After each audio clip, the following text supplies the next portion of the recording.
우리 인사할까요?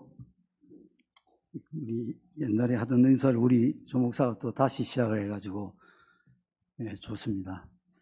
우리 앞뒤 좌우분들 돌아보시고 우리에게 좋은 일이 일어나고 있습니다. 인사합시다.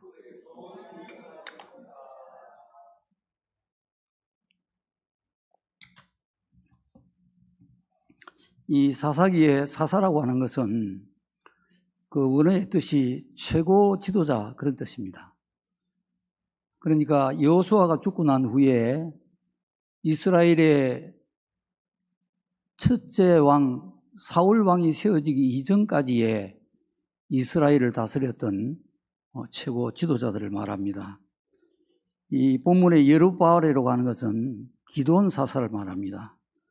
이 기드온은 이스라엘이 7년 동안 미디안이 침략하고 약탈하고 그들을 괴롭히는 바람에 그들의 고통과 궁핍이 말할 수가 없었어요. 그럴 때 하나님이 이 기드온을 사사로 세워서 불과 300명 용사를 데리고 미디안 대군을 다 물리쳤습니다. 그러니까 이 미디안이 그때부터 이스라엘에 복종을 해서 그 땅이 40년 동안 평안하였더라. 그렇게 성경에 기록하고 있습니다. 근데 문제가 이 기드온에게 아내가 많았어요. 무려 아들이 70명이나 있었습니다. 그리고 세겜에 있던 첩도 아들을 낳았는데 그 이름이 아비멜렉입니다. 근데 이 아비멜렉이 아버지 기드온이 죽고 나니까 자기가 왕이 되고 싶은 거예요. 근데 이게 좀 사람들을 세력을 끌어모아야 되겠는데 정치 자금이 필요하단 말이에요. 돈이 없어. 그래서 생각한 것이 이 1절에 있는 대로 아비멜렉이 세겜으로 갔습니다. 세겜은 어디냐? 자기 어머니의 친정집이에요. 그 세겜으로 가서 어머니의 형제들과 그의 외조부 집의 모든 가족에게 불러 모아가지고 이렇게 말을 합니다. 여룹바알의 아들 70명이 다 너희를 다스리는 것이 나으냐? 한 사람이 너희를 다스리는 것이 낫겠느냐? 나는 너희의 골육임을 기억하라. 이렇게 말을 했어요. 우리가 하나를 보면 열을 안다고 이 아비멜렉이 한 말을 우리가 가만히 한번 보면요.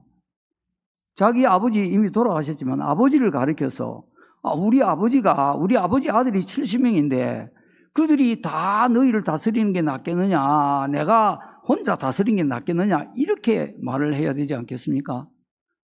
근데 자기 아버지 이름을 또 무슨 동네 아들 이름 부르듯이 그냥 부릅니다. 여룹바알의 아들 70명이 너희를 다스리는 게 낫겠느냐? 아버지를 그냥 여룹바알이라고 그러는 거예요. 그러니까 인격이 기본적으로 질이 떨어지는 거예요. 인격에 문제가 있는 거예요. 인격에 큰 결함이 있는 거예요. 아버지를 아버지로 제대로 섬길 수 없는, 아버지의 이름을 그냥 마음대로 그냥 동네 아들 이름 부르듯이 부르는 이런 인격의 소유자였단 말이에요. 근데 그 친척들 집에 가가지고 나는 너희의 골육임을 기억하라. 이 골육이라는 이 명분을 가지고 회유를 하는 거예요. 여기에는 또 아주 머리가 또 뛰어난 거예요.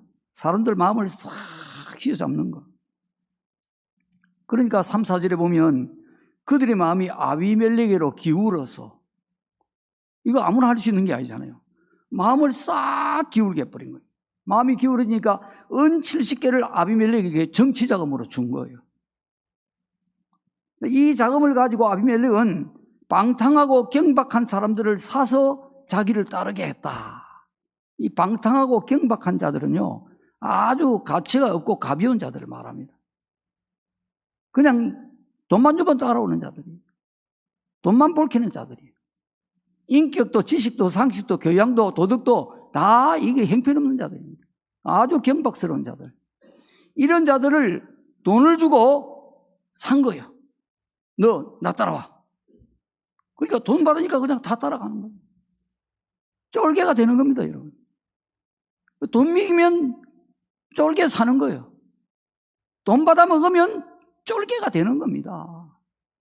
하라는 대로 하는 거예요. 충성맹세하는 겁니다.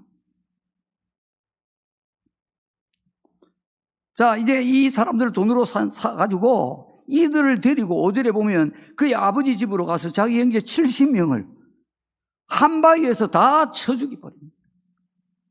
막내 아들 요담만 숨어서 살았습니다. 정적 70명을 다 없애버린 거예요. 무자비한 겁니다. 그리고 6절에 보면 세겜 사람들과 모든 족속이 모여서 아비멜렉을 왕으로 삼으니라. 가장 잔인하고 포악한 자가 뜻밖에도 왕이 되어버린 겁니다. 7절에 보면요, 요담이 산 꼭대기로 올라갑니다. 밑에 있으면 자기도 잡혀 죽으니까. 산 꼭대기로 올라가가지고 목소리를 높여서 외칩니다. 요담 사람들아, 내 말을 들으라. 그래야 하나님이 너희 말을 들으실 것이다. 얼마나 슬프고 얼마나 억울하고 얼마나 원통하고 가슴을 치면서 피를 토하는 심정으로 외치는 겁니다. 여러분, 너무 억울하면 막 외치고 싶지 않아요? 사람들을 향해서 막 사람들아, 내 말 좀 들어봐라. 이게 뭐 하는 짓이고 이게 나라가 막 이렇게 외치고 싶은 사람들이 있잖아요. 많이 외치고 있잖아요, 모여가지고. 수만 명, 수십만 명이 막 낮에도 모이고 밤에도 모이고 밤을 새면서 외치고 그러고 있는 사람들이 있잖아요, 이 시대도. 억울해서 그런단 말이에요. 너무 기가 막혀서 그런단 말이에요. 원통해서 그러는 거예요. 가슴이 터질 것 같으니까 외치는 거예요. 사람은요, 절대 남 아프게 하면 안 됩니다. 남의 가슴 아프게 하고 남의 눈에 피눈물 나게 하면 안 됩니다. 8절에 보면 요담이 이 세겜 사람들에게 비유를 들어서 외칩니다. 비유를 들어서. 그 내용을 보니까 하루는 나무들이 나가서 다른 나무들에게 우리 왕이 되어달라, 그렇게 이야기를 하는 거예요. 나무들이. 그러니까 그 나무들이 하나같이 사양을 하는 거예요. 어떤 나무인가 보니까 감람나무, 무화과나무, 포도나무였어요. 이 나무들은요, 다 좋은 열매를 맺는 좋은 나무예요. 근데 이들이 다 사양하는 거예요. 그러니까 14절에 보면 가시나무에게 가는 거예요. 가서 너는 와서 우리 왕이 되라, 그렇게 요청을 하는 거예요. 그러니까 이 가시나무가 나무들에게 말하기를, 너희가 나를 왕으로 삼으면 와서 내 그늘에 피하라는 거예요. 이거 뭐냐? 내 편이 되라는 거예요. 내 권력에 피하라는 거예요. 내 하자는 대로 하라는 거예요. 그러면 내가 너희를 보호해 줄 것이다. 내 그늘에 피해라. 내 하자는 대로 하라는 거예요. 그리하지 아니하면 불이 가시나무에서 나와서 레바논 백향목을 살 것이니라. 무섭지요? 독재 정치를 하겠다는 겁니다. 내가 이렇게 내 마음대로 내가 할 테니까 말 안 들으면 다 불로 다 태워버린다는 겁니다. 공포 정치를 하겠다는 겁니다. 폭력 정치하겠다는 겁니다. 내가 그냥 막 밀고 나가겠다는 거예요. 말 안 들으면 다 태워버린다는 거예요. 이 가시나무와 같은 아비멜렉을 세워서 왕으로 삼았으니 너희가 행한 것이 과연 진실하고 의로우냐? 이렇게 외치는 거예요. 너희가 이 아비멜렉을 왕으로 세운 것이 정말 진실하냐? 정말 의로우냐? 이걸 묻는 거예요. 여러분, 이건요, 하나님이 요담을 통해서 오늘 우리 국민들에게 또 이 자리에 있는 우리에게 지금 대통령이 새로 세워졌습니다. 그 사람의 인품과 인격, 살아온 행적을 우리 다 알고 있어요. 근데 그 사람을 대통령으로 뽑았어요. 그것이 정말 너희가 행한 것이 착한 것이냐? 정직하고 의로운 것이냐? 이걸 하나님이 우리에게 묻는 거예요. 한번 생각해 보라는 거예요. 자, 대통령 지금 취임한 지 한 달도 안 됐습니다. 근데 지금 안보가 무너지고 있습니다. 외교도 무너지고 있습니다. 경제도 무너지고 있고요. 법은 벌써부터 무너졌고, 나라가 지금 무너지는 소리가 곳곳에서 찍찍찍찍 지금 나고 있습니다. 앞으로 여러분 더 볼 거예요. 지금 제가 이거 다 말할 수 없는, 여러분들이 대부분 또 알고 있을 것 같아요. 엄청난 일들이 지금 이 나라에 벌어지고 있습니다, 여러분. 하나님의 은혜가 없으면 이 나라는 이제 완전히 박살이 나게 되어 있습니다. 죽습니다.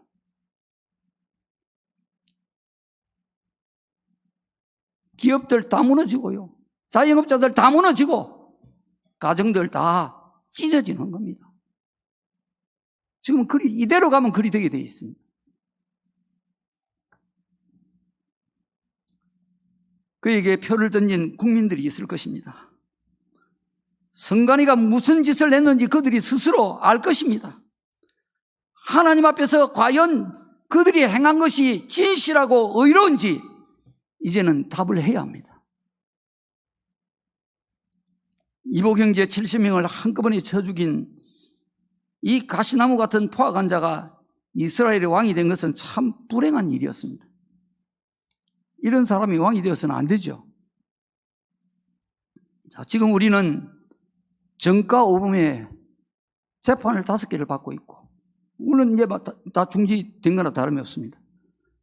12가지의 혐의를 가지고 있는 사람이 대통령이 되었습니다.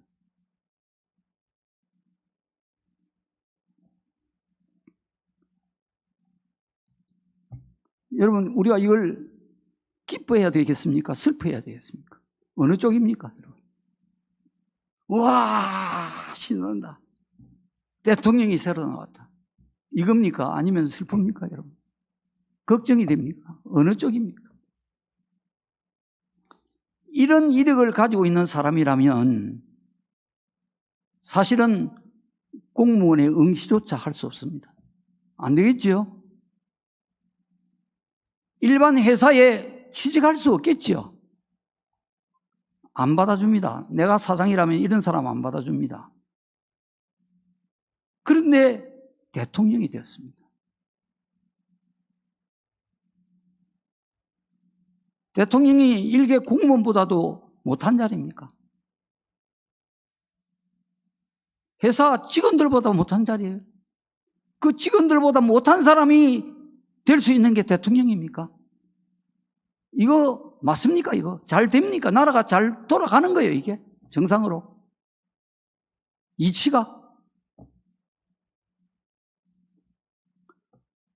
세계에서 끝에서 두 번째로 가난하던 우리나라가 세계 군사 5위, 경제 8위의 강국이 되었습니다.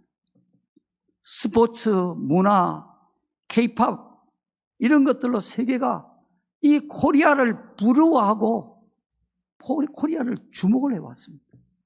한국, 야, 대단하다. 그런데 하루아침에 대한민국의 이 이름 넉자가 품격이 땅에 떨어져 버렸습니다.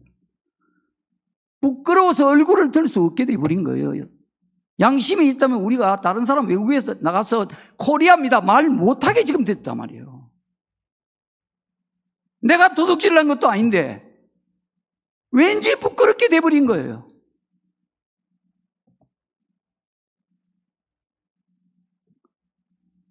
법치와 정의의 마지막 보루인 법원이 이재명이 대통령이 되니까 재판을 무기한 연기시켜버린 거예요. 이거 면죄부를 준 것입니다. 여러분, 대통령 되면 죄 없어집니까?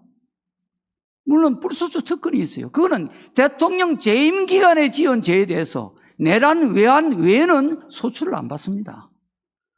그러니까 대통령 되기 전에 지은 죄는 모든 국민은 법 앞에서 평등해야 됩니다. 다 재판받아야 됩니다. 법이 그렇게 되어 있습니다.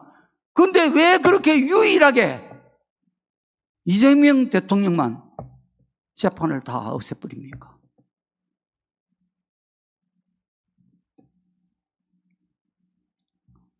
그건 오늘 성경에 나와 있는 내용이 엇거리가 딱 됩니다. 아비멜렉이 이스라엘 사람들에게 내가 왕이 되면 내 그늘에 피하라. 그러지 아니하면 불이 가시나무에서 나와서 레바논 백향목을 다 사를 것이니라. 이 겁박을 했던 것과 똑같은 거예요. 겁을 준 거예요.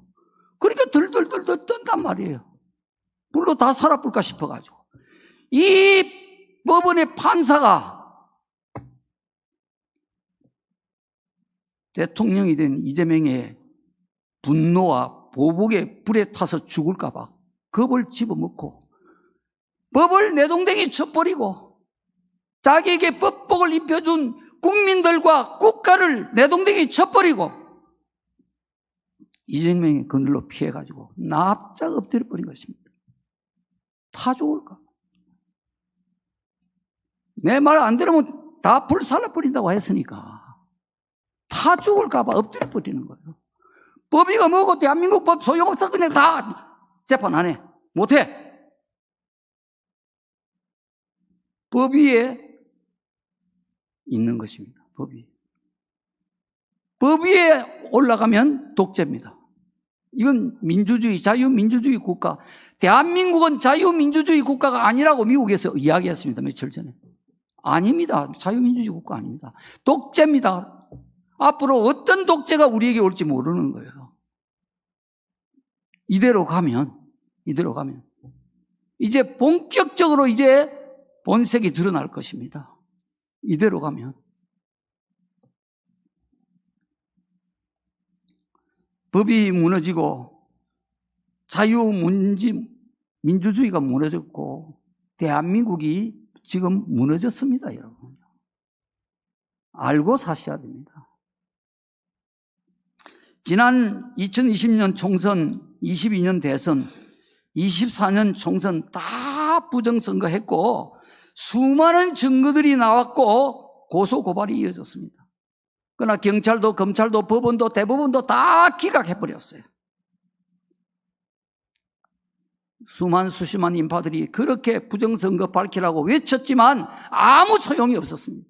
대한민국에서는 법으로 해결이 안 되는 거예요. 무법천지입니다.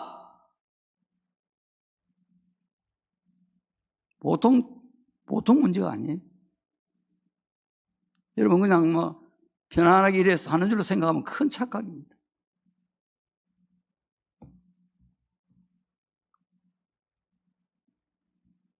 그런데 이번 6월 3일 조기 대선에 미국의 국제선거감시관 4명이 들어왔습니다. 이들이 열흘간 우리나라의 사전선거와 본선거 전체를 다 아주 정밀하게 조사를 했어요. 그 체류하는 동안에 3차례 성명서를 발표하고 그리고 미국으로 돌아갔습니다. 이건 우리 대한민국 역사에 처음 있는 일입니다. 우리끼리 선거를 할 수 없는 나라란 말이에요, 우리끼리. 그래서 국제선거감시단이 들어와서 감시를 한 거예요. 부끄러운 일입니다.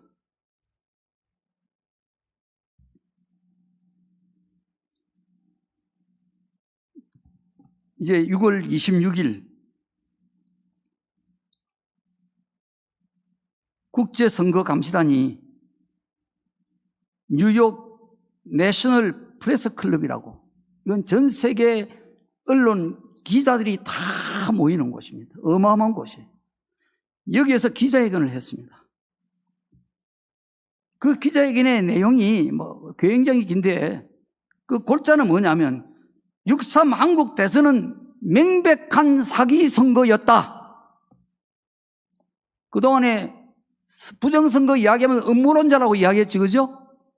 부정선거 이야기하면 다 듣기 싫어하고 무슨 소리 하고 있는 부정선거 어딨노? 이랬던 사람들 많이 있죠. 정치인들 중에도 많이 있고, 그죠? 또 입 딱 닫고 말 안 하는 사람들도 있고요. 이 국제선거 감시단들이 와서, 이 전문가들입니다. 이들이 와서 감시를 열흘간 전부 자료를 수집해가지고 증거 다 가지고 왔습니다. 가서 그 결과를 전 세계 언론 앞에서 공포를 했는데 대한민국 6.3 대선은 사기 선거였다. 여러분, 우리 사기당한 것입니다. 그리고 이 사기를 당한 그 내용이 참으로 놀랍습니다. 왜 이런 사기가 일어났느냐? 무서운 일이 지금 일어나고 있는 거예요. 중국이 한국을 지배해서 속국화하려고, 우리 대한민국 여러분, 중국에 지금 속국화가 되고 있는 과정입니다. 95%가 속국이 돼버렸습니다. 이걸 많은 국민들이 지금 전혀 모르고 있는 사람들도 많이 있어요. 속국화하기 위해서 부정선거를 조작한 것으로 확인되었다.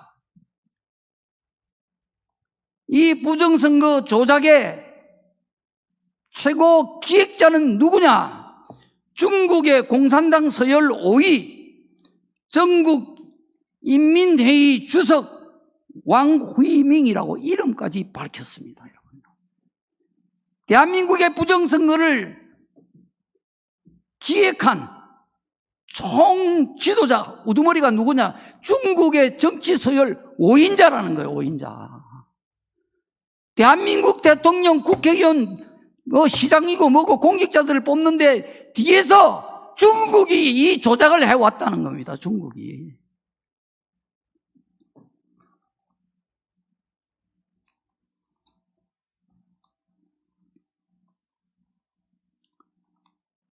잠언 29장 2절에 보면 의인이 많아지면 백성이 즐거워하고 악인이 권세를 잡으면 백성이 탄식하느니라.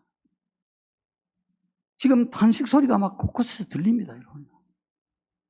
탄식의 징후들이 곳곳에서 지금 이제 막 울긋불긋 막 이래 불거지려고 지금 하고 있습니다. 막 일이 지금 일어납니다, 지금. 지금 또 다시 탈원전, 또 탈원전 한답니다. 원전이 지금 전 세계 우리 한국이 1등이고 지금 이게 어마어마한 황금알을 낳는 거위인데 지금 이거를 또 탈원전 겨우 살려놓으니까 또 없앤답니다. 원전 납품업체들 수백 개, 수천 개 업체들 또 다 죽어버리는 거예요. 한국 경제가 어떻게 살겠습니까? 이래가지고요. 늘 민생 이야기하면서 이렇게 해가지고 어떻게 민생이 삽니까? 그 태양광 한다고 지금 다시. 뭐 무슨 풍력 발전한다고. 또 산 깎아내고. 그 때문에 여러분 산사태 나고 그랬잖아요. 다 겪어봤으면서 또 한다는 이야기입니다. 나라야 망하든지 말든지 국민들이 아마 죽든지 말든지 돈 되는 일 찾아서 다 하겠다는 겁니다.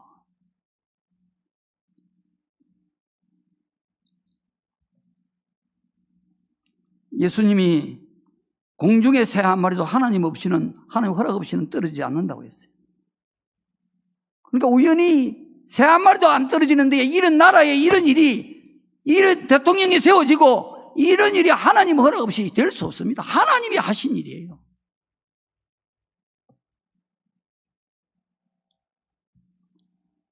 하나님이 왜 우리나라에 이런 혼란과 불안과 고통을 왜 허락하셨을까요? 그 이유는 하나님이 이스라엘의 아비멜렉과 같은 포악한 자가 왕이 되도록 한 그 이유를 알게 되면 오늘 우리나라에 총체적으로 일어나고 있는 문제들의 답을 찾을 수가 있습니다. 하나님이 아비멜렉을 왕이 되게 하신 이유는 성경에 세 가지가 나옵니다. 첫째는 이스라엘이 우상숭배를 한 거예요. 사사기 8장 33절에 기드온이 이미 죽음에 이스라엘 자손이 돌아서서 바알들을 따라가 음행하였으며 또 바알 브리스를 자기들의 신으로 삼고 우상숭배, 하나님 제일 싫어하고 제일 진노하시는 게 우상숭배하는 거예요. 우리 믿는 자들은 우상숭배 안 합니까? 에베소서 5장 5절에 보면 탐하는 자, 곧 우상숭배자는 하나님 나라에 들어갈 수 없느니라 그랬어요. 우리가 하나님을 믿어도 뭔가를 탐하면 하나님 나라에 못 들어간다는 것입니다. 탐한다는 게 뭡니까, 여러분? 사랑하는 거잖아요. 갖고 싶어 하는 거, 애착, 하나님보다 더 사랑하는 거. 하나님보다 더 우선되는 거. 그게 우상이에요. 그게 우상. 무엇이든지 간에. 여러분, 하나님 앞에 못 나올 때가 있잖아요. 그죠? 왜 못 나옵니까? 못 나오는 이유가 뭡니까? 사람 때문입니까? 또 돈 때문입니까? 집안에 무슨 일 때문입니까? 저 친구 때문입니까? 무슨 계모임 때문입니까? 이유가 뭡니까? 하나님보다도 하나님 앞에 나가려고 그랬는데 못 나가. 이거 가야 돼. 하나님보다 더 우선되는 거. 그게 가치가 하나님보다 그게 더 높은 거예요. 그게 우상입니다, 여러분요. 그게 사람일 수도 있고 돈일 수도 있고 여러분 자신이 여러분의 우상이 될 수 있어요. 이 우상 가지고 살면 하나님 섬기는데도 하나님 나라 못 들어간다는 거예요. 우상 버리셔야 됩니다.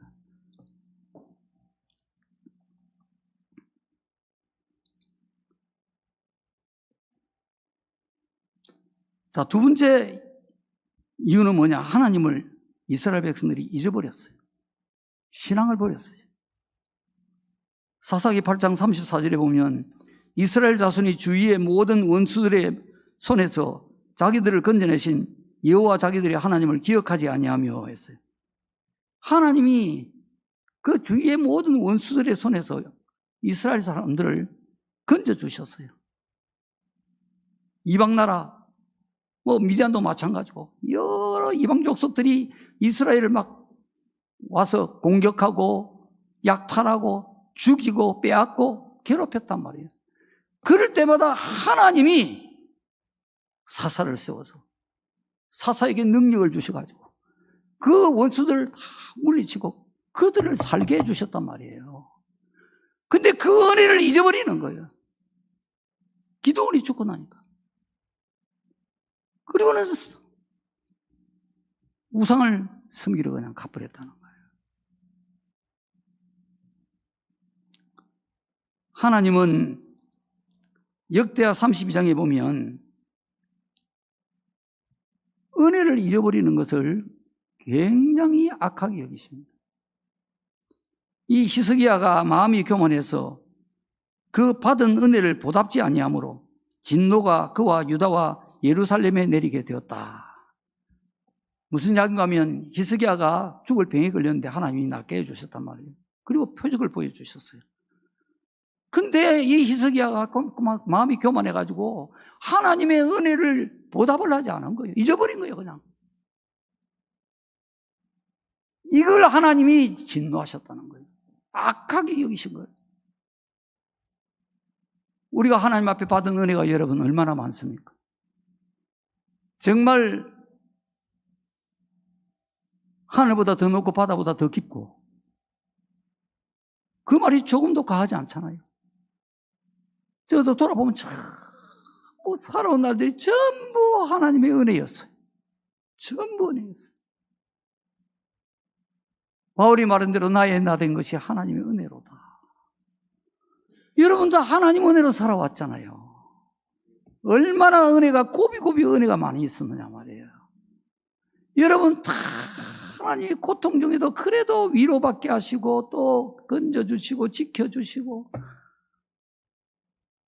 믿음 자라게 하시고 하나님 믿게 하시고 여러분 하나님 믿은 거 우리 조목사 설교할 때 정말 그보다 더 큰 은혜가 어디 있습니까? 하나님 믿게 된 것보다도. 이거 못 믿는 거예요. 이거 머리가 천재라도 하나님 못 믿는 거예요. 우리를 하나님 자녀로 택해 주셨단 말이에요. 난 하루에 일어나서 새벽에 기도할 때 제일 먼저 하나님 저를 하나님 자녀로 택해 주신 건 너무 감사합니다. 이 기도가 제일 먼저 나오는 거예요. 이루 헤아릴 수가 없는 거예요. 하나님 은혜를. 그 은혜를 잊어버려서 되겠느냐 말이에요. 그게 얼마나 악한 것이냐 말이에요.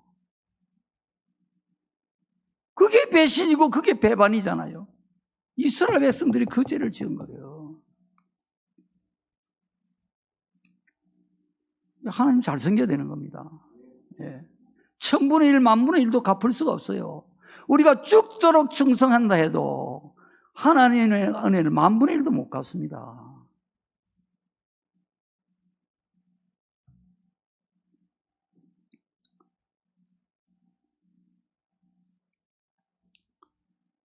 자, 세 번째 이유는 뭐냐? 사람의 은혜를 배반했어요. 이 이스라엘 백성들이. 사사기 8장 35절에 보면 또 여룻바알이라는 기드온이 이스라엘에 베푼 모든 은혜를 따라 그의 집을 후대하지도 아니하였더라. 기드온이 이 이스라엘 백성들이 미디안의 고통을 받고 있을 때 그걸 다 물리치고 그들을 막아줬단 말이에요. 그 바람에 40년 동안 평안을 누리게 된 거예요. 그 은혜를 갚을 줄을 몰랐어요. 기드온의 집에 그 후대에도 그 후손들에게도 후대하지 않았단 말이에요. 기드온을 배반한 거예요. 하나님은 하나님의 은혜를 잊어버리는 것도 악하게 여기시지만은 사람의 은혜를 모르는 것도 아주 악하게 여기시는 거예요. 똑같이 여기시는 거예요. 여러분, 사람에게 조금이라도 은혜를 입었으면 참 고마움을 표시할 줄 알아야 됩니다. 그리고 그 고마움을 두고 잊지 말아야 되는 거예요. 제가 작년 10월 달이었습니까? 우리 독일의 딸이 와가지고 우리 가족들이 청송 주황산에 가족 여행을 1박 2일로 갔다 왔어요. 오는 길에 이제 점심을 먹기 위해서 막 찾다가 어떻게 하다가 중국집을 찾아 들어갔는데, 그 식당 이름이 행복식당이라, 행복식당. 근데 어떻게 뭐 이야기를 하다 보니까 그 주인이, 여자 주인이 권사님이, 교회 권사님, 남편은 집사님이시고.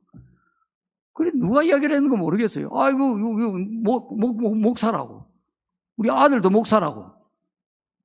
그러니까요, 이 여자 권사님이 막 깜짝 놀라, 아이고, 그렇습니까? 뭐 이러면서 막 남편한테 막 전화를 걸더라고. 남편이 있다가 어디, 바깥에 어디 있으나.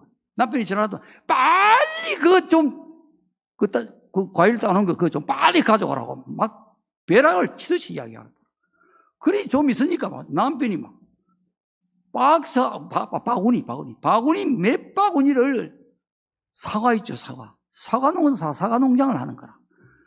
사과를 막 몇 박스가 아니지, 몇 바구니를 그냥 막 손이 큰데 얼마나 덩치도 커요. 크고 그러는데 얼마나 손이 큰지. 세상에 사과를 엄청나게 가져온 거예요. 그래가지고 우리 식구 집별로 그냥 다 갈랐어요. 그래서 제가 다, 물론 거기서 축복 기도를 했는데, 와서도 생각을 하니까 참 그 권사님이 보통 믿음이 아닌 거예요. 아니, 목사가 2명이 있다는 얘기를 듣고는 막 깜짝 놀라면서, 아이고, 그랬습니까? 하면서 막 남편한테 전화를 내가 막 빨리 가져와라고. 근데 세상에 그거 광주리 하나만 가져와도 이게 넘치는데, 광주리를 몇 개를 그냥 다 가져오라는 거예요. 있는 거. 이야, 이분이 보통 섬기는 은사를 받은 분이 아니구나. 이게 아무나 섬겨지는 게 아니거든요, 이게 그냥 확 타고 나온단 말이에요. 안에서 바로 티 나오는 거예요. 아이고, 빨리 가져오라고, 빨리. 그래서 제가 무슨 이야기 하려느냐 하면요, 작년 10월 그날 이후로 지금까지 또 앞으로도 매일 행복식당, 청송 행복식당의 장순년 권사님, 박철한 집사님을 위해서 제가 매일 축복기도, 그 가정과 그 자식들과 식당과 그 농장을 위해서 내가 매일 축복기도를 잊지 않고 하고 있습니다. 사람 은혜를 잊어버리면 안 돼요. 그래서 제가 평생 남아 이 땅에 사는 날 동안까지는 내가 은혜를 갚으려고 생각해요. 그 섬김이 너무 귀하고, 그냥 즉각 나오는 그 마음이 있잖아요. 그게 참 믿음이잖아, 그죠? 하나님이 기뻐하시는 믿음. 그러니까 축복을 해야 되겠다는 마음이 오는 거예요. 저 권사님과 집사님, 그 가정과 기업을 위해서 내가 평생도록 내가 기도를 해줘요. 참 귀한 사람이다. 목사가 뭔데? 하나님 때문에. 하나님 때문에.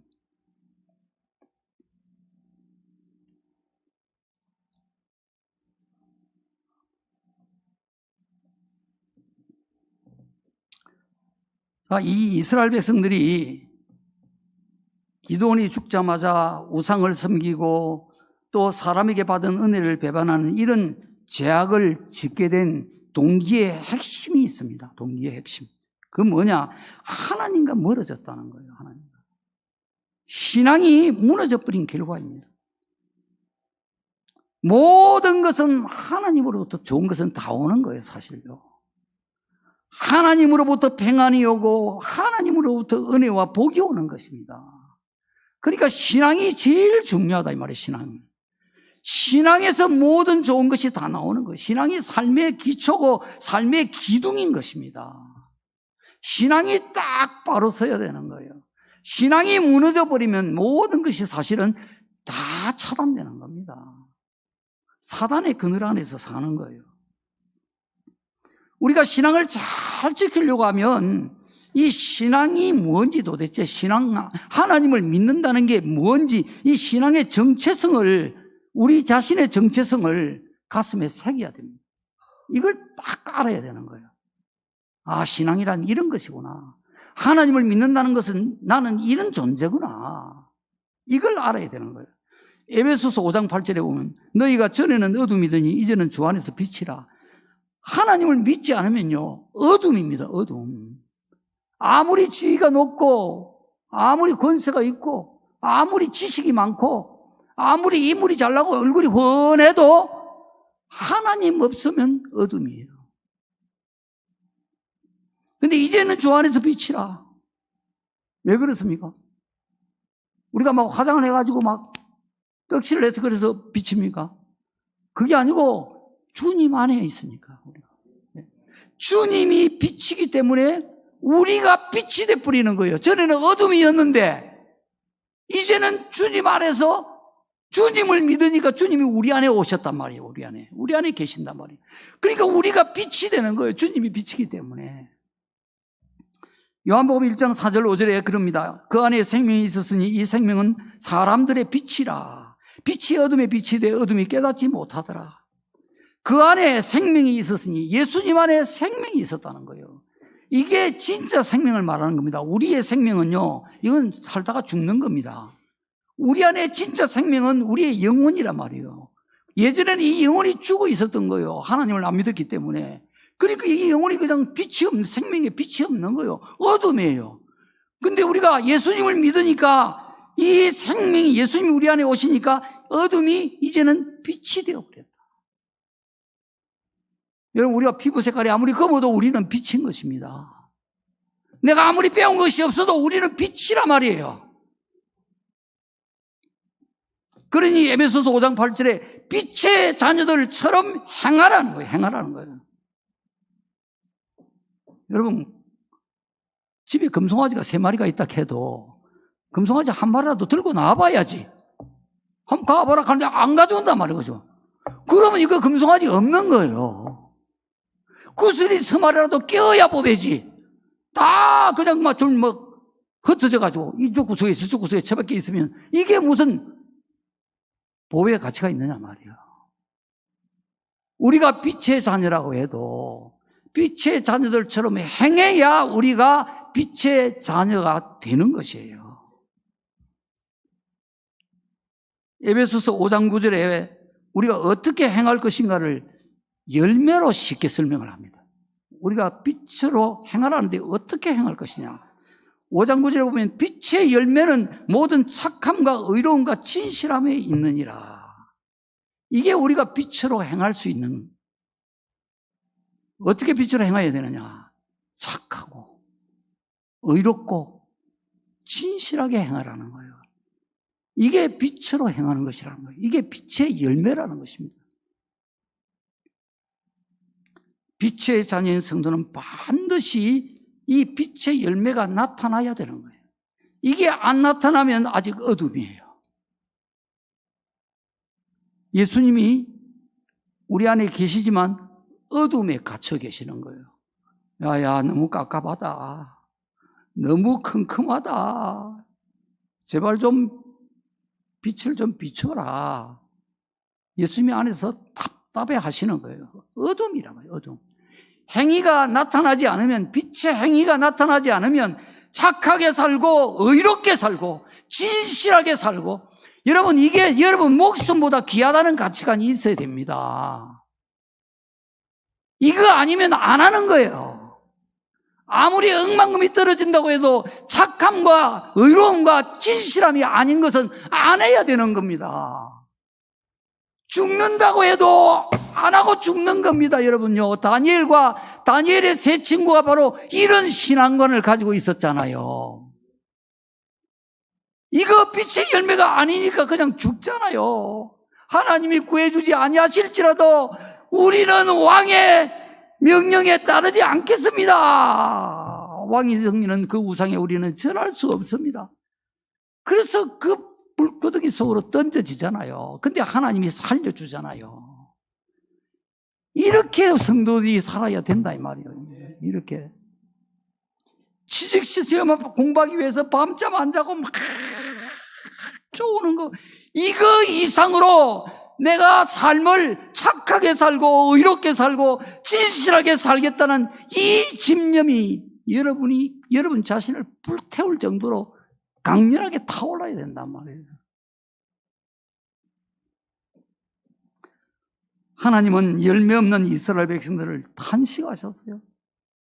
이사야 5장 4절에 보면 내가 내 포도원을 위하여 행한 것 외에 무엇을 더 할 것이 있었으랴.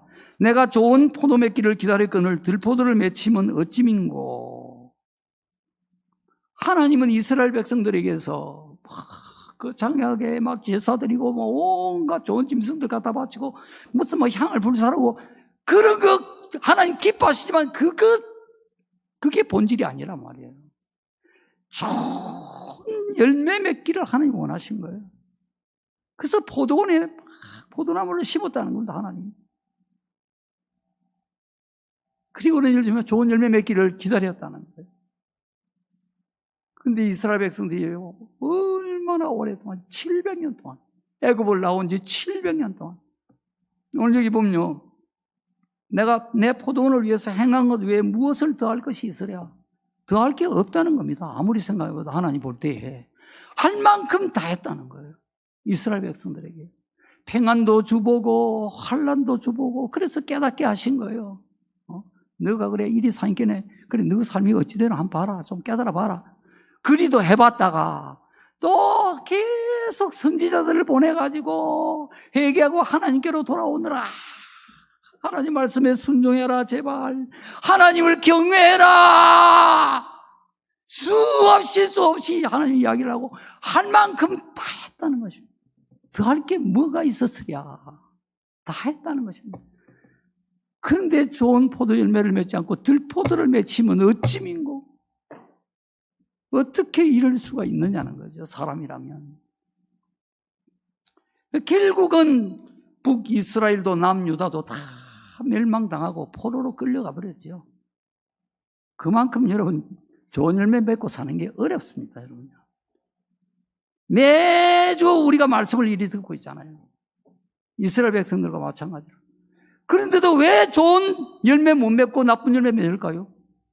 좋은 열매 맺는 분도 많이 있지만 왜 이게 잘 안 되느냐 말이에요. 예레미야 22장 21절에 말씀합니다. 내가 평안할 때에 내가 네게 말하였거니와 내 말이 나는 듣지 아니하리라 하였나니. 굉장하죠? 예. 사람이 이런단 말이에요. 평안할 때 하나님이 좋은 말 하는 거예요. 네 평안할 때 좀 말 좀 잘 들어라. 신앙생활 좀 잘해라. 그래 하니까 하는 말이 뭐라고 하느냐면 내 말이 나는 듣지 아니하리라. 안 듣겠습니다. 왜? 내가 지금 평안하거든요. 까닭 없거든요. 안 듣는다는 거예요. 나는 듣지 아니하리라 하였나니 내가 어려서부터 내 목소리를 청종치 아니함이 내 습관이라. 어려서부터 그랬다는 거예요. 어려서부터 하나님 말씀 안 듣겠습니다 하는 게, 어려서부터 그렇게 하는 게 내 습관이라. 이 습관이라는 말의 원어의 뜻은 뭐냐면요, 길. 그 다음에 여정. 그 다음에 행동의 행태, 그런 뜻을 가지고 있어요. 그러니까 하나님의 말씀을 안 듣고 내 마음대로 하는 게 그게 우리가 가는 길이에요. 그게 우리 길이에요. 그게 우리 삶의 여정이란 말이에요. 그게 우리 살아가는 삶의 행동의 행태란 말이에요. 행태.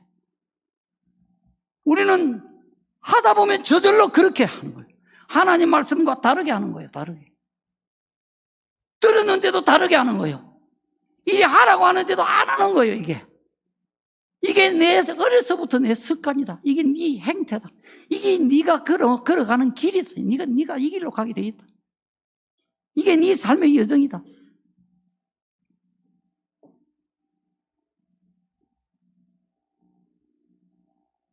왜 그렇습니까?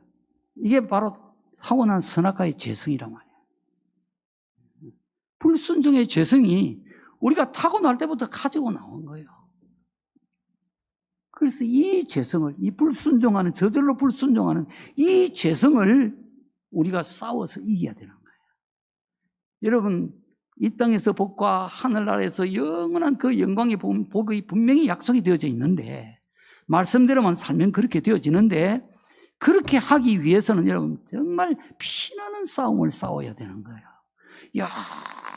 열심히 그냥 궁디에 막 그냥 멋이 막 날 정도로 그렇게 공부를 해야 공부를 잘할 수가 있고, 운동선수도 적대로 박기서처럼 온 발이 상처 투성이 그렇게 연습을 해야 그래야 세계적인 스타가 될 수 있고, 이런 것처럼 우리가 이 세상에서 정말 하나님의 사랑을 받고 은총을 받고 복을 받고 하늘나라에 가면은 영원토록 그 복을 누리고 이렇게 되려고 하면은 이 내 안에 있는 이 불순종하는 길, 여정, 이 타고난 이 행태, 이 죄악의 암덩어리가 우리 안에 있단 말이에요. 이거를 부수기 위해서 우리가 쭉 싸고 그것과 싸워야 되는 겁니다. 남이 해주는 거 아니에요.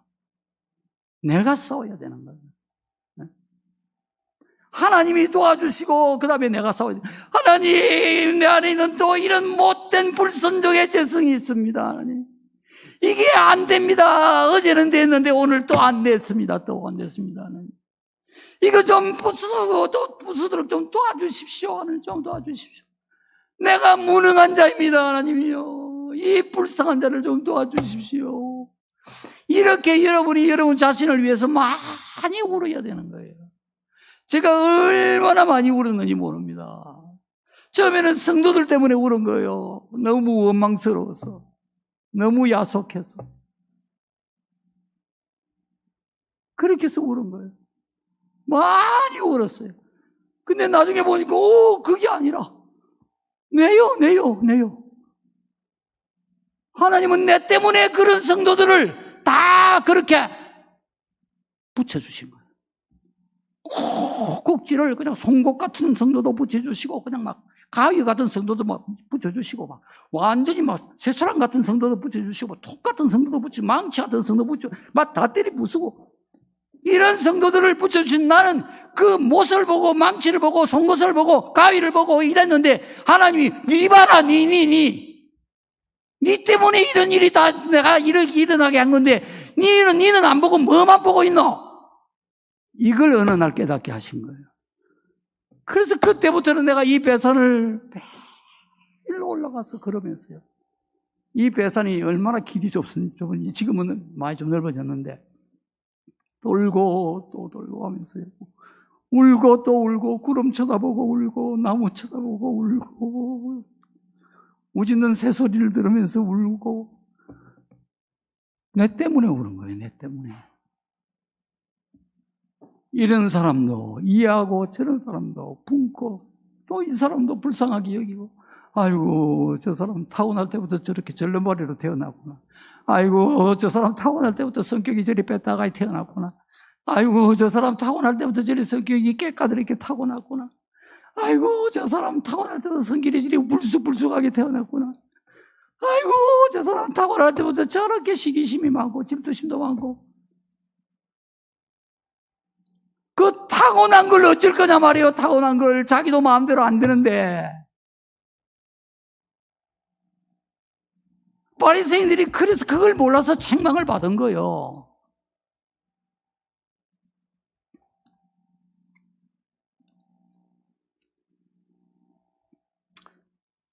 자, 국회의원이 여러분 300명이잖아요. 그 중에 87명이 기독교입니다. 29%입니다. 약 30%. 약 30%가 국회의원이 기독교인입니다. 이 기독교인들이 정말 자기를 아파하면서 자기를 쳐서 복종시키고 십자가에 못 박고 내가 사는 것이 아니라 내 안에 예수님이 살 수 있도록 이렇게 신앙의 훈련을 받아서 빛의 열매를 맺었다면 여러분 국회에서 하나님의 창조의 질서를 파괴하는 그런 법을 만들겠습니까? 국민을 해롭게 하고 국가를 해롭게 하는 그런 악법을 수십 개나 통과를 시켜가지고 대통령이 거부권 행사를 하지 않으면 안 되게끔 그리 했겠습니까, 여러분요? 아예 안 만들어야지. 당에서 그런 법을 만들려고 그래도 안 됩니다. 이건 안 됩니다. 이건 나라에 해롭습니다. 이건 국민들에게 해롭습니다. 이건 역사적으로 검증된 법입니다. 이거는 나라 경제를 망치는 법입니다. 안 됩니다. 여기서도 저기서도 믿는 국회의원들이 안 됩니다. 안 됩니다. 이거는 절대 안 됩니다. 이러면 하나님이 복을 안 주십니다. 하나님 계십니다. 하나님 두려운 줄 아세요? 넬로 국회의원으로 좀 보내주면 내가 그렇게 한단 말이에요.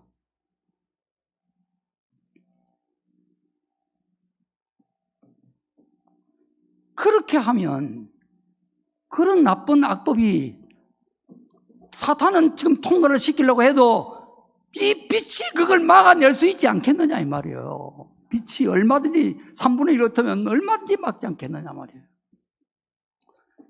윤석열 대통령을 탄핵으로 끌어내리고 파면까지 했습니다. 그랬으면 됐지. 그것도 심에 차지 않아가지고 지금 재판을 하고 내란죄로 재판 중에 있는데 지금 재판 중에 있는데 또 내란 특검 무슨 김건희 특검 최상병 특검 한다고 국민 세금 400억을 들여가지고 지금 특검 타령을 지금 하고 있습니다. 여러분 돈 쓸 곳이 얼마나 많은데 왜 거기에 400억을 또 쏟아 부어야 돼? 인력과 시간과 돈을 갖다 쏟아 부어야 되느냐 말이에요. 국회가 그런 짓을 해야 되겠습니까? 400억을 가만 놔둬도 지금 재판하고 있는데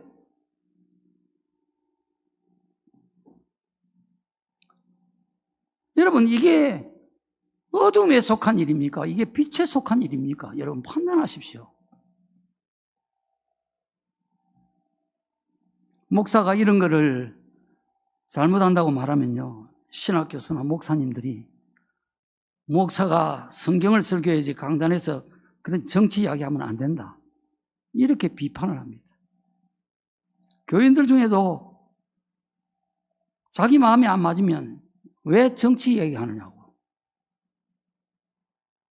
그 시험 들고 그냥 교회를 떠나버립니다. 그러니까 많은 목사님들이 말을 못하는 거예요. 속은 알고 있는데 이 말을 할 수가 없어. 입을 닫아버리는 거예요. 아니면 빙빙 돌려서 쪼개 좀 살짝 건드리다 말아버리고. 근데 성경을 보면요, 구약 성경에 하나님이 선지자들을 통해서 곳곳에서요, 왕에 대해서, 나라의 고관들에 대해서, 재판관들에 대해서 이렇게 해야 된다, 저렇게 해야 된다, 이거 잘못하고 있다, 저거 잘못하고 있다, 성경이 다 하나님이 지적하시고 책망하고 계십니다. 이게 성경인데 왜 성경대로 안 한다 그럽니까? 성경 가지고 설교하고 있는데 왜 성경 가지고 설교 안 하느냐고 그럽니까?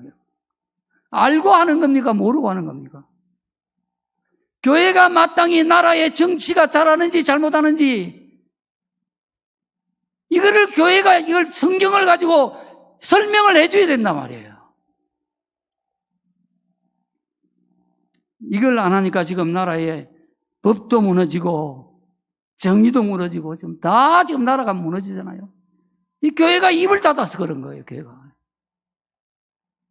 우리나라가 평안하고 번성하느냐 못하느냐는 교회에 달려 있습니다.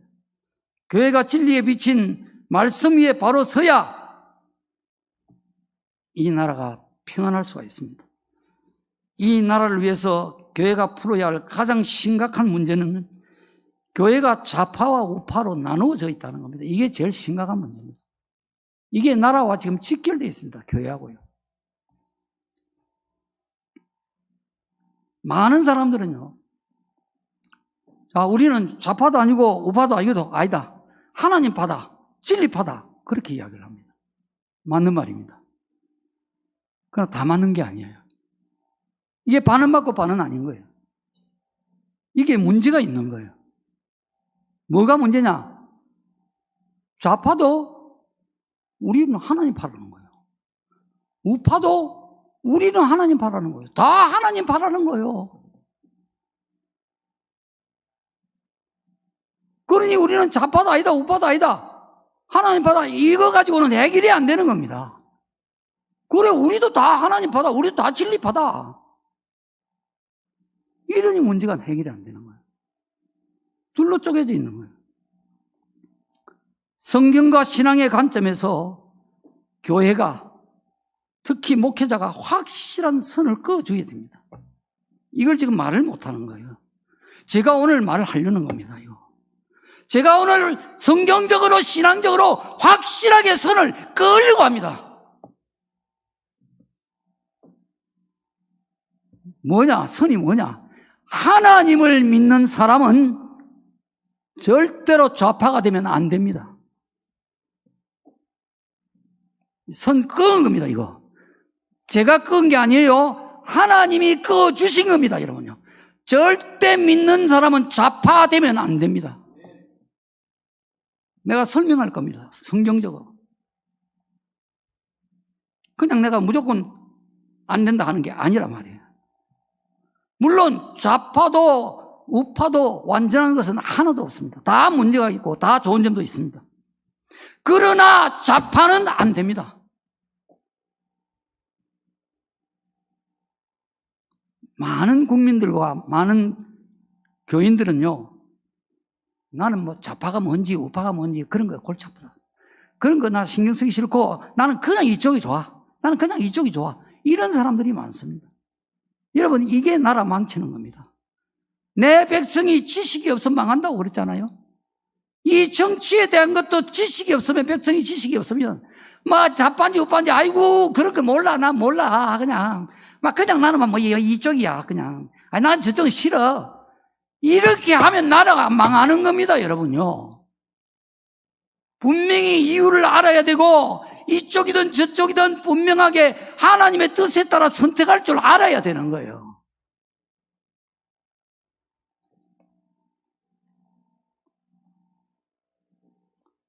하나님 믿는 사람은 왜 좌파가 되면 안 되느냐? 좌파는요, 사회주의, 공산주의 사상을 가지고 있습니다. 그래서 안 되는 거예요. 좌파라도 사회주의 아닌데, 공산주의 아닌데 우리? 그렇게 말할 수 있습니다. 그러나 좌파는요, 분명히 사회주의와 공산주의와 손을 잡고 있습니다. 발이 묶여 있습니다. 무슨 이유인지는 몰라도 하나가 되어 있습니다. 한 핀입니다. 그래서 내가 좌파를 지향하는 것은 바로 내가 원하든 원치 않든 결국 그 뿌리를 따라, 줄기를 따라 쭉 올라가 보면 사회주의와 공산주의에 귀착하게 되는 거예요.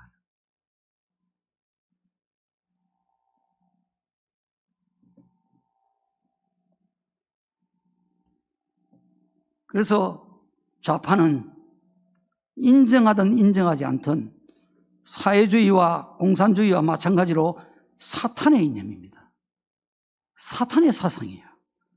사탄에게서 나온 정치 이념, 정치 사상이란 말이에요, 이 좌파가.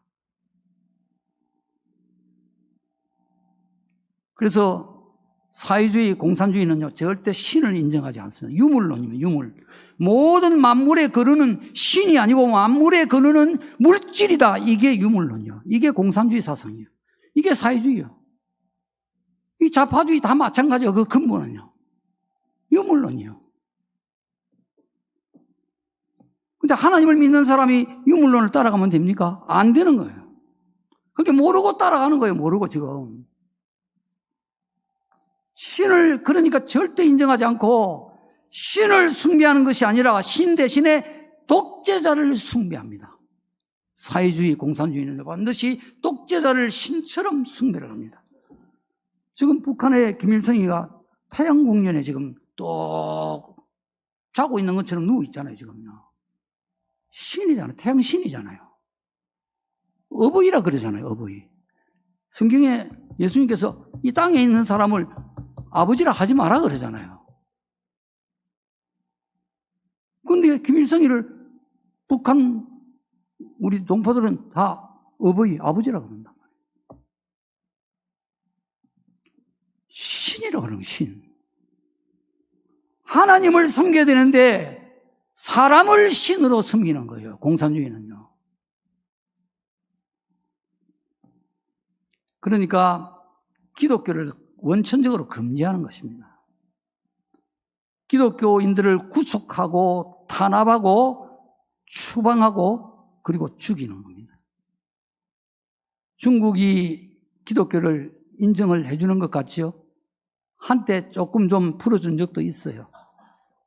그러나 원칙은 3자 교회만 인정을 해주는 거예요. 정부 감독을 받는 교회. 설교도 전부 정부 감독 다 받고. 그래서 3자 교회만 인정해주고 지금은요.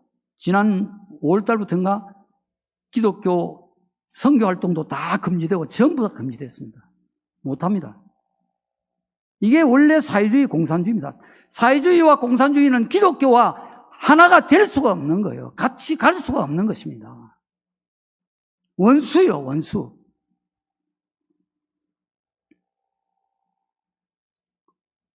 그래서 우리나라 좌파는요, 친중, 친북, 친러 노선입니다. 친중, 친북, 친러 노선이고 반미 노선입니다. 미국은 반대하는 거예요. 중국, 북한, 러시아는 손 잡는 것입니다. 하나가 되는 것입니다. 그러니까 미군 철수 이야기하죠. 사드 배치 그렇게 막 반대하죠. 전작권 반환 이야기 지금 벌써 들고 나오잖아요. 전시 작전권 우리가 가져오겠다는 거예요. 그럼 미국 나가라는 이야기잖아요. 그럼 우리나라 망하는 겁니다, 여러분요. 미국 반미하겠다는 겁니다. 고린도후서 6장 14절에 너희는 믿지 않는 자와 멍에를 매지 마라. 의와 불법이 어찌 함께하며 빛과 어둠이 어찌 사귀겠느냐. 성경 말씀이 그런 거예요. 믿지 않는 자와 멍에를 매지 마라. 멍에 같이 가는 걸 말합니다. 한 멍에를 메고 소 두 결이가 한 멍에를 메고 밭을 같이 가는 거예요. 밭을 가려면 똑같은 방향으로 가야 돼. 지금 우우우 자랴 우랴 이랴 똑같이 가야 되잖아요. 결을 멍에를 같이 맸으니까 같이 가지 말라는 거예요. 같은 방향으로 가지 말라는 거예요. 손잡지 말라는 거예요. 친구하지 말라는 겁니다. 뭐 교류 통상하여 하지 말라 그 말이 아니고 분명히 구별이 있고 선이 있어야 되는 겁니다. 우리의 친구가 될 수 없는 거예요. 경계해야 되는 것입니다. 6.25 사변이 말입니다. 북한이 그냥 남침한 전쟁이 아닙니다, 여러분요. 북한이 중국과 러시아와 공모해서 남한을 집어삼키려고 침략한 전쟁이 6.25 전쟁입니다. 그 배후에 중국과 러시아가 있단 말이에요. 남북 한 300만 명이 죽었단 말이에요, 6.25 전쟁으로. 중국과 러시아 때문에, 북한 때문에 300명이 죽었단 말이에요. 이산가족의 아픔이 지금도 계속되고 있습니다. 그런데 친북, 친중, 친러 하면서 미국은 어찌했습니까? 파병을 해가지고 5만 4천 명이나 군대가 미군이 죽었어요. 그러면서 인천 상륙작전 해가지고 그 수많은 군인들 죽고 우리 대한민국을 공산주의로부터 지켜준 나라가 미군입니다. 미국입니다. 그런 미국은 미군 철수해라. 가라. 너는 미국으로 가라. 중국하고 러시아하고 북한은 우린 친구야. 같이 놀자. 여러분, 이게 맞습니까? 상식적으로? 도덕적으로? 윤리적으로? 이게 착한 겁니까, 여러분, 이게요? 은혜를 배반하는 거 아니에요? 거꾸로 아닙니까? 거꾸로가 돼야 되는 거 아니에요, 오히려? 그게 정상 아닙니까? 우리를 잡아 삼키려고 했던 사람들하고는 그냥 과거를 다 잊어버리고 그냥 막 같이 막 퍼주고 비밀 문서도 넘겨주고 뭐 하는 짓입니까? 이 나라의 대통령이 우리를 죽이려는 저 북한한테, 우리가 한 동포지만 북한한테 국가 정보 비밀 문서를 갖다가, 중요한 비밀 문서를 USB를 갖다가 북한 그 김정은이한테다가 갖다 넘겨주고 대통령이, 그러면서 멀쩡하게 지금 존재하고 있고, 이게 뭡니까 이게?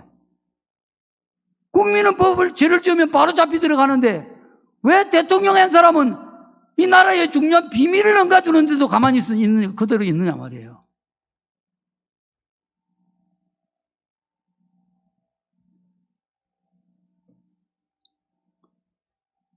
이건 진실한 게 아니에요.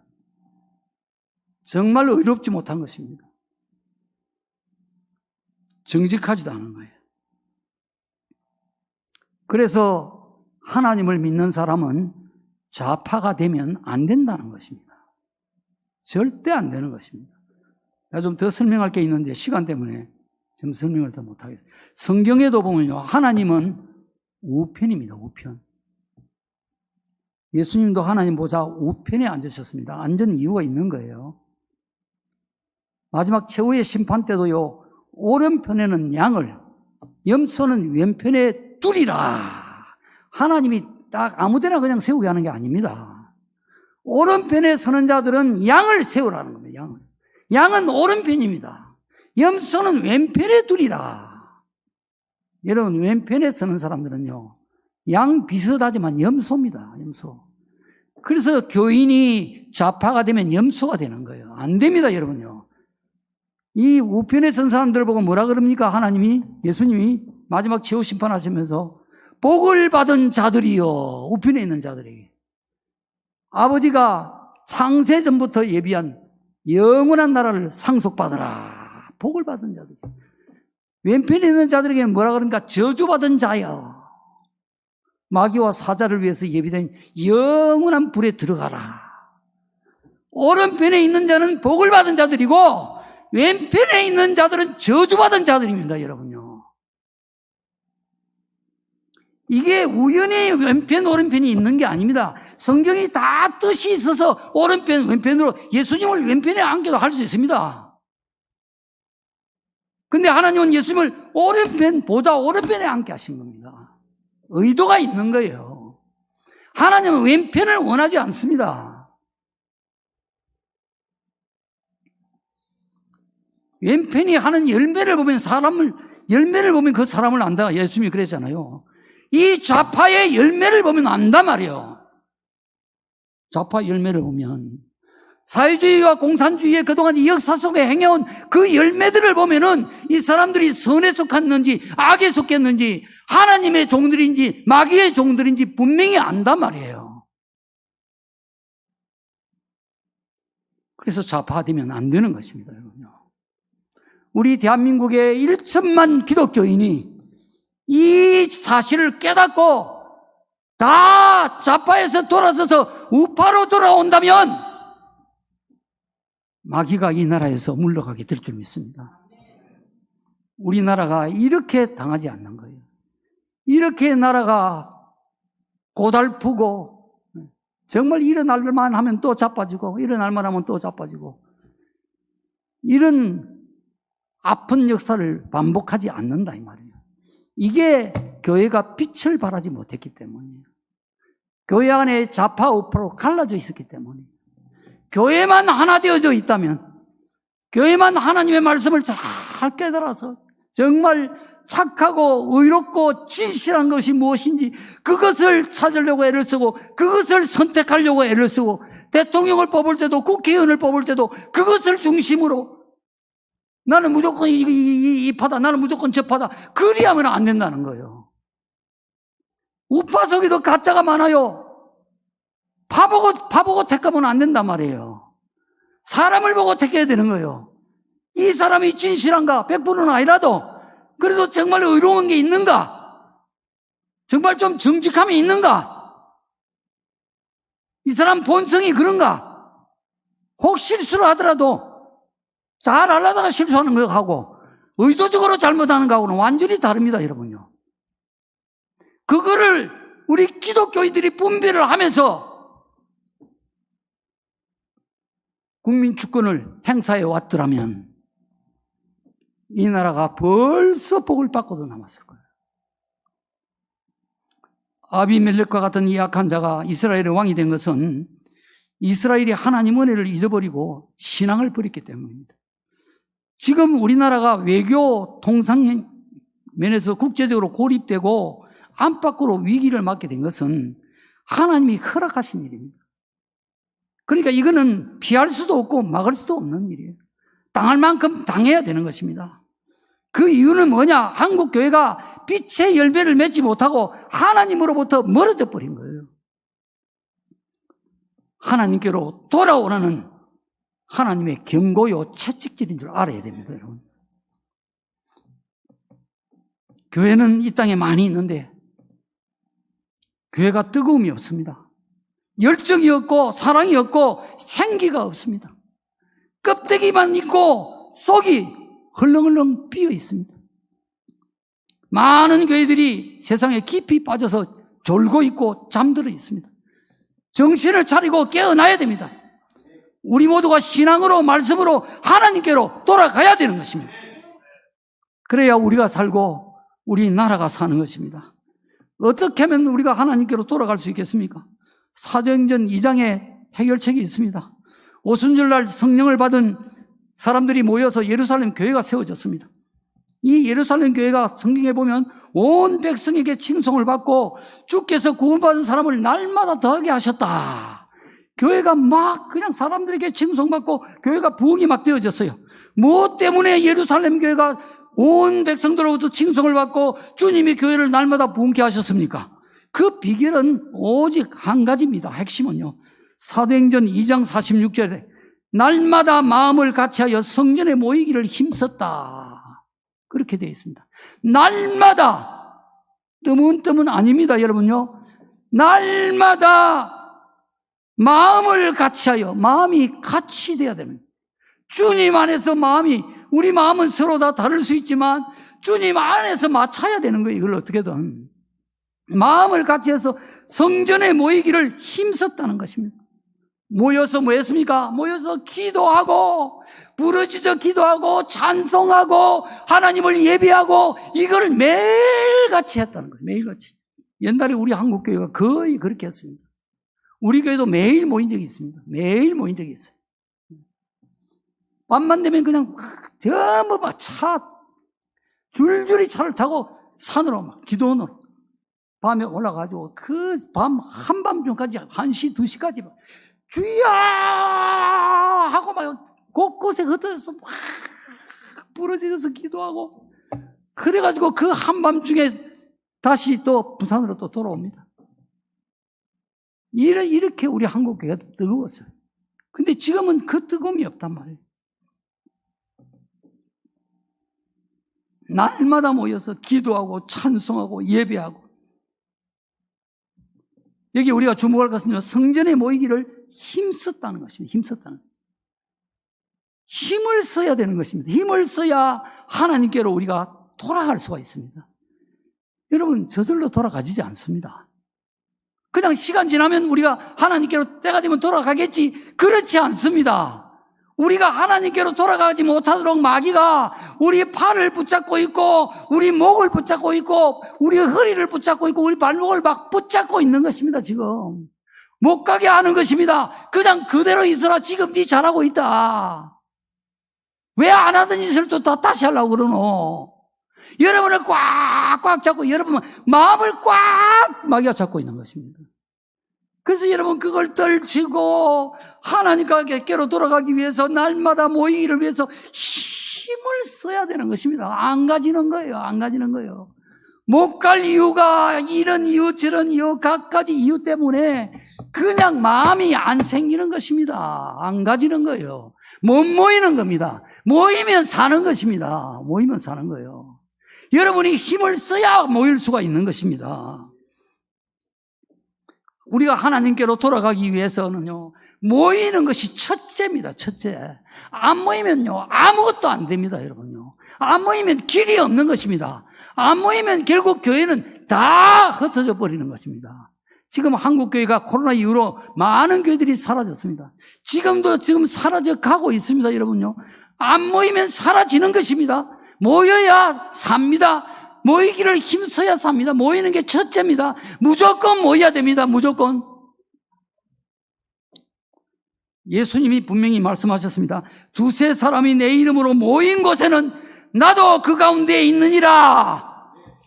두세 사람이 내 이름으로 모인 곳에는 예수님이 주목하는 것이 어디입니까? 모인 곳을 주목하는 거예요.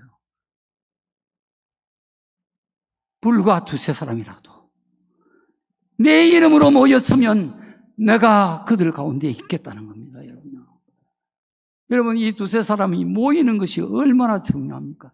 예수님이 오신다는데요. 예수님이 오신다는데요. 하나님이 왕이 오신다는데요.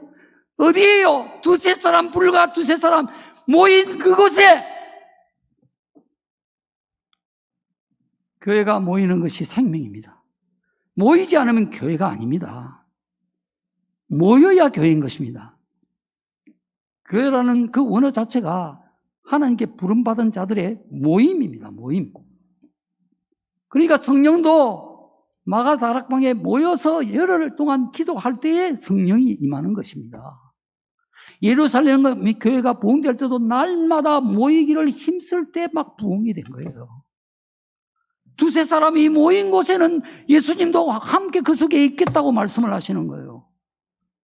이 성경을 쭉 보면 교회의 생명은, 교회의 사명은 첫째가 우선 다른 것 다 제쳐놓고 모여야 되는 겁니다. 아무것도 안 하고. 먼저 모여야 되는 거예요. 모여야 기도하기 시작하는 거예요. 모여야 찬송하기 시작하고, 모여야 예배드리고, 그리 될 때 여러분, 우리의 마음이 터지는 것입니다. 히브리서 10장에도 그럽니다. 모이기를 패하는 어떤 사람들의 습관과 같이 하지 말고 오직 권하여 종말이 가까움을 볼수록 더욱 모이기를 힘쓰자. 이 말씀 속에서 중요한 진리들이 참 많이 있습니다. 모이기를 패한다는 말은요, 버린다 이 말을. 갖다 버리는, 가치 없어서 그냥 갖다 버린다는 거예요. 모이는 것을 그냥 갖다 버리는 거예요. 그렇게 하는 사람들이 있다는 겁니다. 그냥 모이는 거는 막, 아이고, 이제 안 가. 모이는 거는 나하고 상관없어. 그냥. 막 주일날 한 번만 가면 돼. 그 다음에는 난 몰라. 난 싫어. 벌써 쓰레기통에 갖다 버리는 거예요. 버리는 걸 말하면, 버리는 거예요. 모이기를 그냥 가치 없이 갖다 버리는 그런 어떤 사람들의 습관과 같이 하지 말고, 여러분, 습관 속에는요, 마귀가 또아리를 꽉 들고 있습니다. 나쁜 습관이잖아요. 좋은 습관 속에는 성령이 충만하게 계시고, 나쁜 습관 속에는요, 마귀가 꽉 또아리를 틀고 있습니다. 그런 습관 하지 말라는 것입니다. 그대로 가면 망하는 것입니다. 그대로 가면 왼쪽 줄에 서는 것입니다. 저주받은 자들이요. 왜 그렇습니까? 말씀대로 안 살잖아요. 어떻게든 모이라는데, 모이기를 힘쓰라는데, 무슨 사정이 있어도 그 사정요, 하나님보다 더 가치가 있을 수가 없습니다. 다 내려놓으면 됩니다. 제가 하나님 은혜 딱 받고 난 이후로 나는 주일은 나는 이 세상에 죽고 없다. 난 딱 그거 정해버린 거예요. 그러니까 내가 죽고 없는데 내가 어디를 갈 수 있습니까? 누가 나를 좀 볼 일을 좀 보자. 내가 그거 갈 수 있습니까? 죽고 없는데 못 갑니다. 나는 교회밖에 갈 수가 없어요. 이런 신앙의 정신을 가지고 사니까 안 죽고 사라지더라 말이에요. 난 수요일 한번 빠질 일이 있어가지고 그날 나는 울었어요. 내가 꼭 하나님 앞에 배신하는 것 같더라고요. 은행에 제가 있을 텐데요. 지점장이 책임자들로 회식하자는 거예요, 수요일이. 큰일 난 거예요. 뭐 예배 때문에 안 됩니다 그 말도 할 수가 없고. 근데 좀 잠시 좀 갔다 올 테니까 마무리 좀 하고 있으라고. 그러면서 그래서 둘러본다고 짐승이 나가더라고. 문은 벌써 샷단은 내려왔고. 그래 막 마지막 마무리하면서 막 기도했어요. 막 눈물이 줄줄 흘러내렸어요. 하나님, 수요일 교회 가야 되는데 오늘 못 가게 생겼습니다. 큰일 났습니다. 어쩌면 좋겠습니까? 막 눈물이 나요. 하나님, 교회 가게 해주십시오. 가야 됩니다. 막 그렇게 막 기도가 나가요. 너무 슬펐어요. 그리고 좀 있으니까요, 집장이 들어오는데 그 집장이 굉장히 신체가 아주 단단하고 강건한 사람입니다. 그러면요, 뭐 완전 배를 엉켜잡고 서로 이래가 들어오는 거예요. 나갈 때는 멀쩡하게 나갔던 사람. 저 차장, 배가 아파서 큰일 났다고. 내가 오늘 도저히 안 되겠다. 집에 가야 되겠다고. 저 차장이 좀 대리들하고 같이 좀 식사 좀 하고 회식하고, 그래 알아서 좀 대신 좀 하라고. 내가 먼저 좀 갑니다. 그러고 가버리는 거 있죠. 아이고, 안녕히 가십시오. 그러고는 대리들 데리고 나가가지고 너희끼리 잘 모락하고 나 쪼개 하다가 그냥 바로 시간 늦기 전에 교회로 바로 가요. 여러분, 우리가 정말 하나님 앞에 내가 하나님을 경외하고 하나님을 정말 신으로 나의 하나님으로 전지전능하신 그 위대하신 하나님으로 받들어 섬기는 그 마음으로 하나님 앞에 예배드리는 시간, 기도하는 시간, 이 정해진 시간 나 빠질 수 없습니다. 하나님 도와주세요.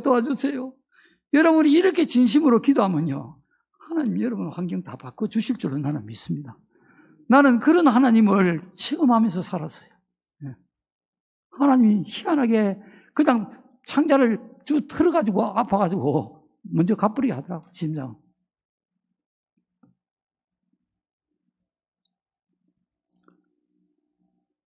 오직 권하라 그러잖아요. 권하라. 그냥 내만 하나 잘 나와도 그것도 고맙죠. 그러지 말고 옆에 사람도, 안 나오는 사람들 좀 나올 수 있도록. 그날이 가까움을 볼수록, 이 종말을 말하거든요. 지금 이제 주님 오실 때 정말 가까이 오고 있잖아요. 많이 가까이 왔습니다. 내가 옛날에 10년 전후 일이 이야기한 적이 있지, 그죠? 진짜 그 설교한 게 그게 안 틀립니다, 여러분. 안 틀립니다. 잘하면 나도 예수님 재림하는 거 볼 수 있을 정도입니다. 잘하면 나도. 예. 이제 정말 다 돼갑니다. 그날이 가까움을 볼수록 어떻다는 겁니까? 모이기를 힘쓰라는 이 말은 가까움을 볼수록 모이기가 어려워진다는 뜻이 내포되어 있는 거예요. 가까워질수록 마귀가 더 방해한다는 겁니다. 교회를 더 흩어버리는 거예요. 마지막 모든 힘을 다 쏟아부어서 교회를 흩어버리는 거예요.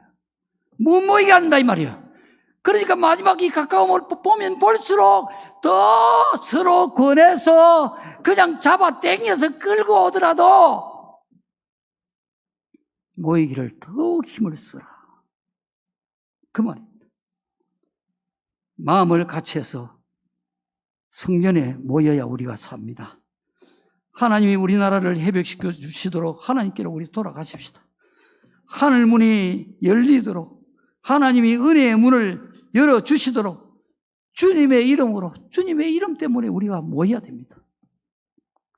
주님의 이름, 예수님 그분이 우리를 살려주셨기 때문에, 그분이 우리를 구원하기 위해서 이 땅에 사람으로 오셔서 십자가에 못 박혀 죽으셨기 때문에 그 예수의 이름 때문에 우리가 모이는 겁니다. 그분이 바로 우리를 살려주신, 지옥에 갈 것을 천국에 갈 수 있도록 구원해 주신 그분의 이름이 예수이기 때문에, 예수. 그래서 그분의 이름으로, 그분의 이름 때문에, 그분의 이름 밑에 우리가 모여야 되는 것입니다. 우리가 예수님을, 그 이름을 믿으면 모이십시다. 하나님이 예수님을 통해서 우리를 구원해 주신 그 은혜를 안다면 우리가 모입시다. 우리가 하나님을 사랑한다면 성전에 모이기를 더 힘씁시다. 우리가 모이고 또 모여서 마음이 터져야 합니다. 우리의 기도가 터져야 되고 찬송이 터져야 됩니다. 하나님 은혜의 저수지에 본물이 터져야 됩니다. 모이면 하나님의 역사가 일어납니다. 모이면 우리 영혼이 살아날 것이고, 우리가 모이면 우리의 가정과 교회가 살아나고, 우리 대한민국이 살아나서 열방을 비추는 빛이 될 줄로 믿습니다.